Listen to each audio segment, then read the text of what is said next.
I don't care who you are. Life is going to knock you down. Listen to me, many of you right now, life's got you up against the rope, and you got to do me a favor. Like, you can't give up. You can't give in. Pain is temporary. Pain is your friend. Pain is going to take you to the next level.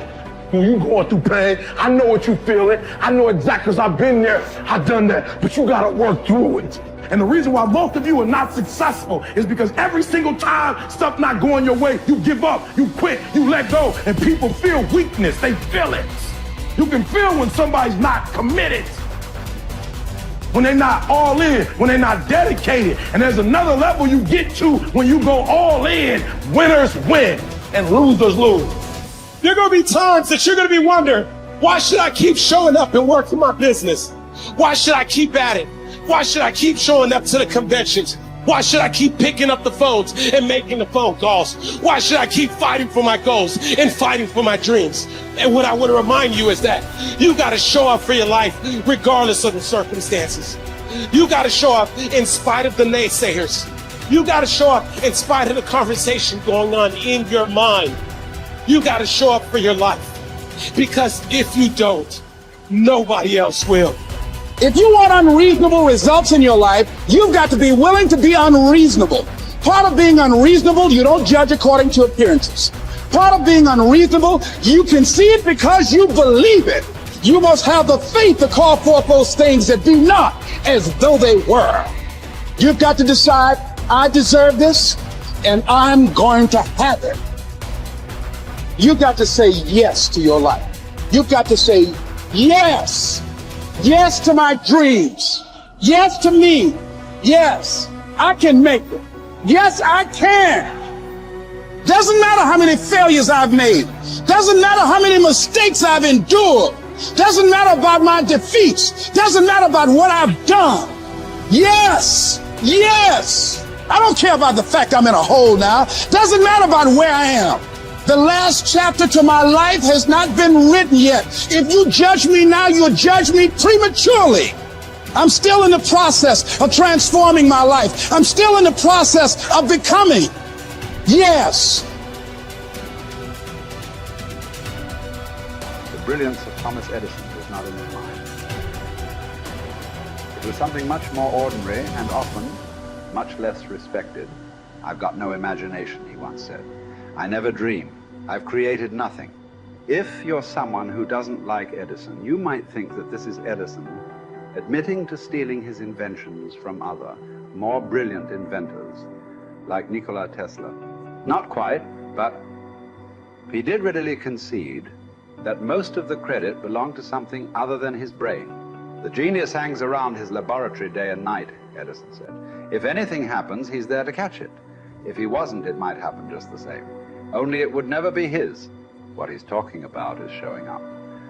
The incredible, underrated power of clocking in every day, putting your ass in the seat, and the luck this seems to inevitably produce. Edison lived in his laboratory and never missed a day. Like Gehrig, even when he was sick, when he was tired, or when visited by tragedy or disaster. The modern conveniences we can trace to his lab then owe far more to his body than his brain, to the compounding power of consistency rather than sheer brilliance. It wasn't about inspiration. It was about getting to work, show up and try.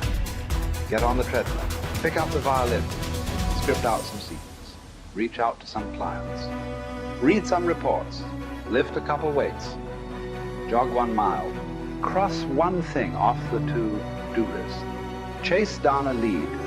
It doesn't matter what it is. All aspects of our life benefit from this circumscribed timetable. Just as long as you do something every day, that is the important thing. Show up. When you're tired, when you don't have to, even if you have an excuse, even if you're busy, even if you won't get recognized for it, even if it's been kicking your ass lately, once something is done, you can build on it. Once you get started, momentum can grow. When you show up, you can get lucky. Is this still hard? Yes. But the good news is that because it's hard, most people don't do it. They don't show up. They can't even do one tiny thing a day. So yes, you're alone out there on the track in the rain. You're the only one responding on Christmas. But having the lead is, by definition, a little lonely.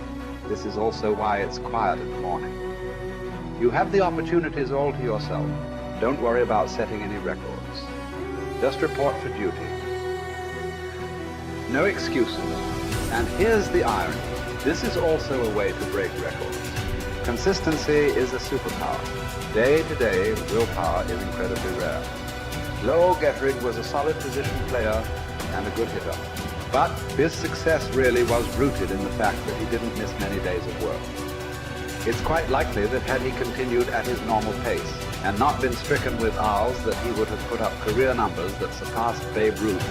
Gettrig wasn't just able to show up despite injuries and fatigue. He also had to push through ennui, doubt, and just plain not feeling it. He had slumps like we all do, but he also understood what they meant. As a minor leaguer, he had struggled at the plate and thought about quitting.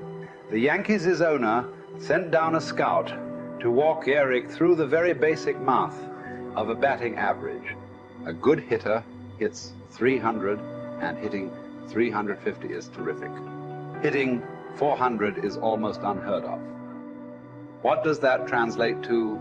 Missing on 6 tries out of 10. A hitter can also go days, weeks without touching the ball. That's what the scout told him.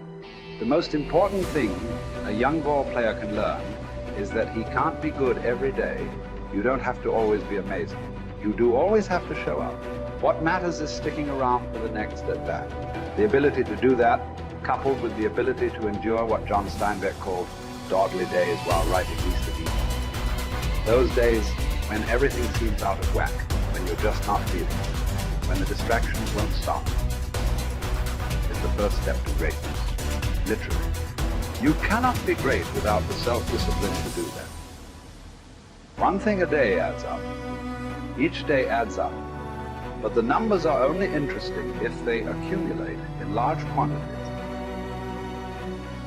You guys that are just getting started, you're not going to start right here. You're going to start down there, probably in another city, another town. I grew up in Lake Charles, Louisiana, no money, raised by a single mother. I was in debt at 25 years old. First thing that I had to do in my life was not learn a new skill. First thing I had to do to get my life moving in the right direction was self-development. It is vital. It was vital for me that I improved myself and I could start depending upon me. I had to show up every day with some rituals, some disciplines, and start getting myself to trust me, not trust others, but trust myself to do the right thing every day. One of the things that I started doing was beating the sun up every morning. I'm going to beat that sun up every morning so that I have the discipline and the control over my life. So I knew, hey, before that thing pops, I'm going to pop. I'm going to get out of bed, depend on myself, get up at the same time every day. And for me, that time, regardless of where I was beat that sun up. No matter where I am, I'm going to beat that thing up. So it gives me a sense of control over my own life. Second thing, I had to start cleaning up my life and my friends and my environment. When I was younger, between 15 and 25, I was doing crazy stuff in my life. Wasting my weekends. I had the saying, weekends are for the weak. I was drinking, fooling around with a bunch of bad things, bad people. At 25 years old, I cleaned it all up. Quit going to those places. Quit hanging out with people that did not have ethics and discipline in their life. I wanted to build something in my life. I wanted to become someone. And to do that, to become someone in the eyes of the world, just beating that sun up every morning gives me the sense of accomplishment. That I did what I said I was going to do. That I woke up when I said I would wake up. And I start building respect for myself, start believing in myself so that I can go out into the world. And maybe today when I go into this meeting that I'm dressed for, they'll believe in me as much as I believe in me. And that'll show up in a contract, a deal, maybe even some money.